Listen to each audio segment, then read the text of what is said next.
Hello everyone, आज हम लोग पढ़ेंगे क्लास 6 के एनसीईआरटी इंग्लिश का सप्लीमेंट्री का चैप्टर 4 जो कि है the old lock shop. Packed with the sun जो है आपकी सप्लीमेंट्री की बुक है। इसके क्वेश्चंस करेंगे क्योंकि हम पिछले वीडियो में तो मैंने चैप्टर 3 के क्वेश्चन आंसर्स करे थे, चैप्टर 4 के क्वेश्चन आंसर्स करा रही हूँ। ठीक है। रे वॉट मेड रे think the visitor was not really a shopper. रे को कैसे पता चला कि विजिटर जो है शॉपर नहीं है, रियली में शॉपर नहीं है वो। रे जो था डी फॉर डम्ब था। रे ना सुन सकता था ना बोल सकता था, लेकिन उसके पास एक बहुत अच्छा सेंस था जिससे वो जज कर सकता था लोगों को।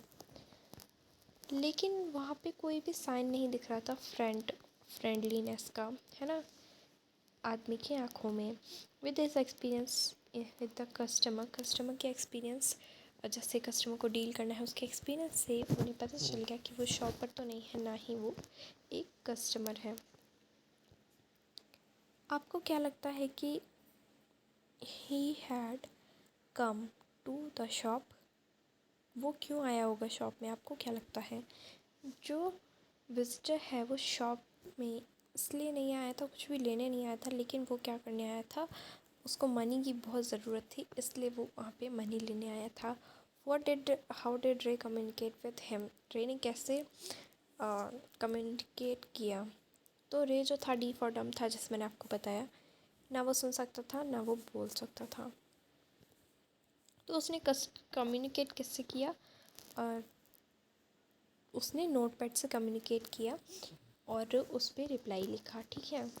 तो क्या हुआ? What do you think the man said to friend who waited at the door. आपको क्या लगता है जो आदमी डोर पर वेट कर रहा होगा वो उसका फ्रेंड था? तो जो ओल्ड मैन जो था, यानी कि जो बूढ़ा आदमी था, उसके जो ईयर और उसके हेड जो था वो सर हिल रहा था उसका, इसलिए उससे पता चलता है कि उसका यंगर कंपेनियन था, यानी कि वो उसका एक कंपेनियन था, ना वो शॉप का ओनर था। शॉप का ओनर ना सुन सकता था ना बोल सकता था। इसलिए रे was not a pound broker, ना तो रे पाउंड ब्रोकर था। पाउंड ब्रोकर का मतलब होता है वो जो मतलब देता है और लेता है।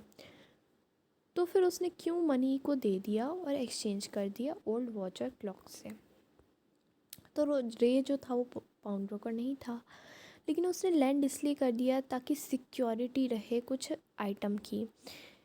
वह he did not land on interest, उसने इंटरेस्ट पे लैंड नहीं किया। वो एक अच्छा आदमी था, काइंड था और हेल्पफुल था, इसलिए वो रिफ्यूज़ नहीं कर पाया कि लोगों की मदद करना। ना क्वेश्चन नंबर जो 6 है वो है, जो वॉच है वो स्पेशल नहीं है और ना ही उसके पास कोई ग्रेट पावर है। इस सेंस में ग्रेट पावर क्या है? तो जो ओल्ड पर्सन था वो किसी को चोट नहीं पहुंचाना चाहता था, यानी कि रे किसी को चोट नहीं पहुंचाना चाहते थे वो, क्योंकि वो वॉच की वजह से। जो शॉपकीपर रे था वो क्या कर रहा था? ऑल्सो केप एक्सपेक्टेड, कोई भी मतलब वो चोट नहीं खाना चाहता था, ताकि इसका मतलब है कि वो जो ग्रेट पावर इस सेंस में यूज़ किया गया है। आपको क्या लगता है कि जो आदमी था वो अपनी वॉच वापस लेने आया होगा? नहीं, क्योंकि जो ओल्ड मैन था उसने pick back to the watch, क्योंकि उसने वॉच तो रख ली थी और उसको हायर प्राइस पर got a higher price than the watch of है, क्योंकि वो जितने रुपए की वॉच थी उससे ज़्यादा उसने दे दिए थे रुपए, इसलिए उसने खुद रखे होंगे और वो जो आदमी था वो लेने भी नहीं आया होगा। When did the unfriendly face visitor turn truly friendly? कैसे वो अनफ्रेंडली जो फेस था वो फ्रेंड में कैसे बदल गया? क्योंकि $50 का नोट पकड़ाने के बाद, मतलब लेने के बाद, जो अनफ्रेंडली फेस था वो ट्रूली फ्रेंडली में बदल गया, क्योंकि वो बहुत ज़्यादा खुश हो गया। ठीक है, तो यही था चैप्टर के क्वेश्चन आंसर्स। तो मिलती हूँ मैं नेक्स्ट वीडियो में विद चैप्टर नंबर 5 के question answers. Till then stay connected, keep learning and bye bye.